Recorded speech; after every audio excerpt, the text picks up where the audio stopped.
تو اس کے جواب میں پھر اسلام آباد ہائی کورٹ میں خواجہ حارث صاحب نے درخواست دائر کی تھی، اور پھر اس کے بعد جو اسلام آباد ہائی کورٹ کے چیف جسٹس ہیں عامر فاروق صاحب، انہوں نے دوبارہ سے کیس ریمانڈ کر دیا تھا ہمایوں دلاور صاحب کو، اور ہمایوں دلاور صاحب نے دوبارہ سے کیس کو قابل سماعت قرار دیا۔ وہ ٹھیک ہے، وہاں پہ قانونی سکم تھا 7 دن کا، عامر فاروق صاحب نے کہا تھا کہ آپ 7 دن میں فیصلہ کریں، انہوں نے 4 دن میں فیصلہ کر دیا، کیونکہ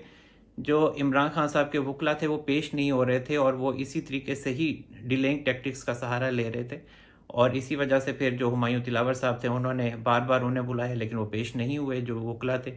اور یہاں پہ پھر یہ کہا جاتا ہے، جو قانونی ماہرین ہیں وہ کہتے ہیں کہ جو ہمایوں دلاور صاحب ہیں انہیں 7 دن پورے کرنے چاہیے تھے، اور دلائل آخری دن تک انہیں سن لینے چاہیے تھے، لیکن وہ جو ایک قانونی سکم تھا وہ پھر 2 دن پہلے جو اسلام آباد ہائی کورٹ کے چیف جسٹس عامر فاروق صاحب ہیں انہوں نے اس کو دوبارہ سے کیس کو ریمانڈ کیا، اور جو ہمایوں دلاور صاحب کا کیس تھا اس کو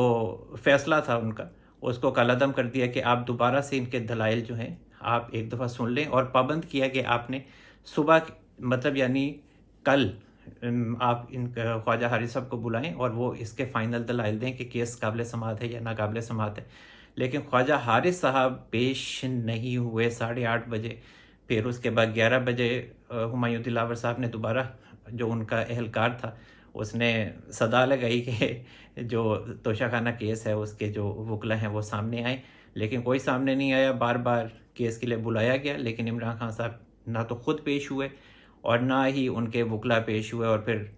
12:30 بجے کا انہوں نے کہہ دیا تھا ہمایوں دلاور صاحب نے کہ وہ فیصلہ سنا دیں گے، اور پھر اس کے بعد 12:30 بجے پھر جو خواجہ حارث صاحب تھے وہ پیش ہوئے اور کہا کہ میں آپ سے کچھ کہنا چاہتا ہوں، اور پھر انہوں نے یہی کہا کہ میں آپ کے خلاف کیس ٹرانسفر کی درخواست کرنے لگا ہوں، لیکن جو ہمایوں دلاور صاحب تھے وہ فیصلہ کر چکے تھے، اور انہوں نے فیصلہ پھر سنانا شروع کر دیا، اور پھر انہوں نے یہی کہا کہ عمران خان صاحب کے خلاف جو استغاثہ نے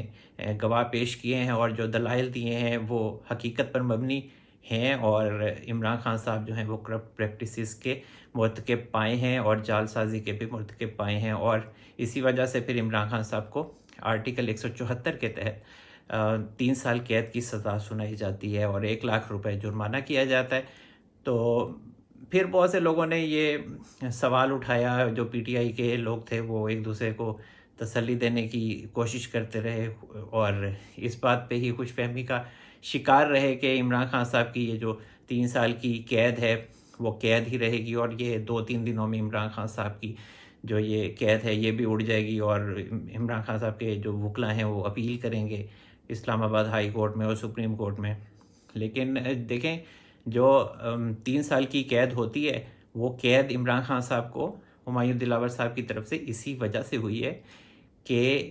عمران خان صاحب کی نااہلی ہو سکے، اور 63(1)(p آٹومیٹیکلی ایکٹیو ہو جاتا ہے 5 سال کے لیے، اور وہ نااہل ہو جاتے ہیں، اور عمران خان صاحب الیکشن کے لیے نااہل ہو چکے ہیں، اور عمران خان صاحب کی یہ جو نااہلی ہے یہ ختم نہیں ہوگی۔ ہو سکتا ہے کہ عمران خان صاحب کی جو گرفتاری ہے اور یہ جو مطلب جیل ہے وہ کسی حد تک کم ہو سکے، لیکن مجھے ابھی نہیں لگتا کہ عمران خان صاحب کی یہ جو قید ہے یہ بھی کم ہو سکے گی، یا عمران خان صاحب کو اٹک جیل سے جلد رہائی مل سکتی ہے۔ بہت سے لوگ اب اس خوش فہمی کا شکار ہیں کہ عمران خان صاحب اٹک جیل سے بہت جلد رہا ہو جائیں گے، تو میرا خیال ہے کہ عمران خان صاحب اٹک جیل سے ابھی رہا نہیں ہونے جا رہے۔ ابھی دیکھیں، عمران خان صاحب کو جب زمان پاک سے گرفتار کیا گیا اس پہ بھی بہت زیادہ عجیب و غریب لوگوں نے باتیں کی، لیکن جو اصل حقیقت سامنے آئی ہے اس میں یہی ہے کہ کوئی دروازہ وغیرہ نہیں توڑا گیا زمان پاک کا۔ تو جب فیصلہ آیا عمران خان صاحب کے خلاف تو اس وقت جو پولیس تھی وہ ان کے گھر داخل ہو چکی تھی، اور انہوں نے بڑے باعزت طریقے سے عمران خان صاحب سے کہا ہے کہ وہ گرفتاری دیں، اور عمران خان صاحب نے بھی کوئی مزاحمت نہیں کی، ان کے 11-12 گارڈز تھے اندر، تو انہوں نے بھی راستہ دیا اور انہوں نے بھی مزاحمت نہیں کی، اور عمران خان صاحب نے گرفتاری دے دی آرام سے، اور ان کو پھر لے کر پولیس بذریعہ موٹر وے اسلام آباد روانہ ہو گئی۔ لیکن اس سے پہلے 2-3 پلان جو ہیں وہ تبدیل ہوئے، اور جو پلان تبدیل ہوا، پہلے ان کو کوٹ لکھپت لے جانے کا پلان تھا، پھر وہ پلان تبدیل ہوا، پھر کہا گیا کہ انہیں ایئرپورٹ سے بذریعہ ہیلی کاپٹر راولپنڈی لایا جائے گا اور ادھر اڈیالہ جیل میں شفٹ کیا جائے گا. وہاں پر کیٹیگری تھی یہاں پہ ABC کی. اس کے بعد وہاں سے وہ پلان تبدیل ہوا تو پھر اچانک ہی بتایا گیا کہ عمران خان صاحب کو کوٹ لکھپت جیل نہ اڈیالہ جیل، یہ سیدھے اٹک جیل جانے والے ہیں. اور پھر عمران خان صاحب کو بذریعہ روڈ اٹک جیل منتقل کر دیا گیا. تقریباً 7 بجے تھے شام کے جب عمران خان صاحب کو اٹک جیل منتقل کیا گیا ہے. اور عمران خان صاحب کے حوالے سے اب یہ کہا جا رہا ہے کہ کیٹیگری کون سی دی گئی ہے عمران خان صاحب کو جیل میں، اس میں بھی متضاد خبریں آ رہی ہیں. لیکن جو میں نے پتہ کیا ہے وہ یہ ہے کہ عمران خان صاحب کو C کیٹیگری ہے وہاں پہ، کیونکہ AB کیٹیگریز وہاں پر نہیں ہے اٹک جیل میں. لیکن اٹک جیل جو ہے وہ کوئی اچھی جیل نہیں سمجھی جاتی، اور زیادہ تر جو وہاں پر سیاسی قیدی رہے ہیں وہ اس دور میں رہے ہیں جب مارشل لاز پاکستان میں لگتے رہے ہیں، جن میں میاں نواز شریف صاحب بھی شامل ہیں. غالباً بے نظیر صاحبہ کو بھی وہاں پر کیا گیا تھا، رکھا گیا تھا وہاں پر. تو عمران خان صاحب ہوں یا خواجہ آصف صاحب ہوں اور بھی دیگر مسلم لیگ نون کے جو رہنما ہیں وہ وہاں پر رہے ہیں. اور عمران خان صاحب کو C کیٹیگری جیسا کہ میں نے بتایا دی گئی ہے. وہاں پر ان کو جو سہولیات ہیں وہ ایک تو پنکھا ہے اور کولر بھی ہے وہاں پر، ایئر کولر، اور انہیں گدا دیا گیا ہے. تو باقی یہ کہنا کہ چٹائی دی گئی ہے، پنکھا نہیں ہے، کچھ نہیں ہے، تو ایسا نہیں ہے. اب اتنا بھی نہیں ظلم کر رہے. تو عمران خان صاحب ایک سیاسی قیدی ہیں، ایک سابق وزیر اعظم بھی رہے ہیں، تو ان کو وہاں پر C کیٹیگری میں رکھا گیا. اور ابھی جو PTI کے رہنماؤں کی اور جو ان کے سپورٹرز کی خوش فہمیاں ہیں کہ عمران خان صاحب جلد رہا ہو جائیں گے، تو درخواستیں دائر ہوں گی سپریم کورٹ میں، اور دائر ہو بھی رہی ہیں. لیکن عمران خان صاحب کا ابھی فی الحال بچنا مشکل لگتا ہے. ابھی وہ دن جا چکے ہیں. یہ میں آپ کی خوش فہمی دور کر رہا ہوں. جو PTI کے لوگ ہیں وہ بہت برا بھلا کہتے ہیں اور وہ اتفاق نہیں کرتے. ٹھیک ہے آپ اتفاق نہ کریں، لیکن گالیوں کا بھی سلسلہ یہ بند ہونا چاہیے. جس طریقے سے آپ لوگ آرام سے بات نہیں کرتے، گالی سے جواب دیتے ہیں. تو یہی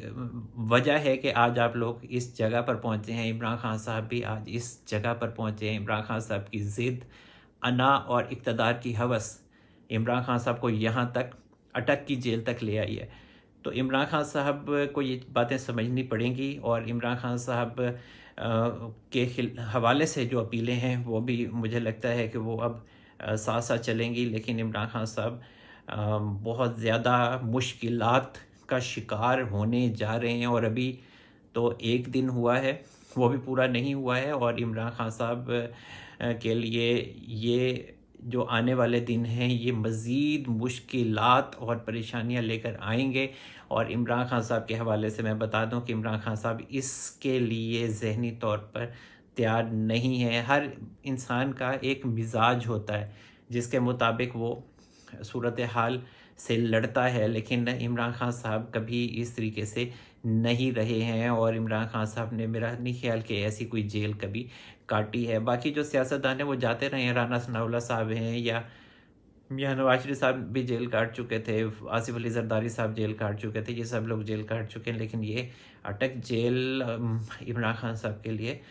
خاصی مشکل ہوگی اور ہے. اور عمران خان صاحب زندگی میں کبھی جیل نہیں گئے تھے، اور جب گئے ہیں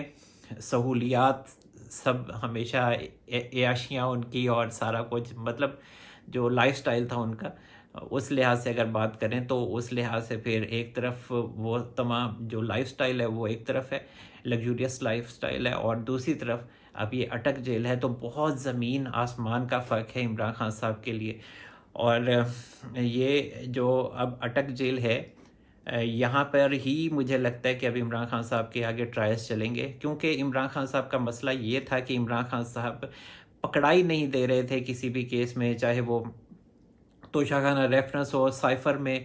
کی JIT ہو، اس کے حوالے سے اس میں بھی نہیں دے رہے تھے. اس کے علاوہ جو 190 ملین پاؤنڈ کا کیس ہے اس میں بھی نہیں دے رہے تھے. تو یہ جو سارے معاملات ہیں یہ عمران خان صاحب کے آگے چلیں گے اور پے در پہ عمران خان صاحب کو سزائیں سنائی جائیں گی۔ تو جناب اب تک کے لیے اتنا ہی۔ اللہ تعالی ہم سب پر اپنا رحم و کرم فرمائے۔ منصور احمد قریشی کو اجازت دیجیے، اپنا بہت زیادہ خیال رکھیے گا۔ اللہ حافظ۔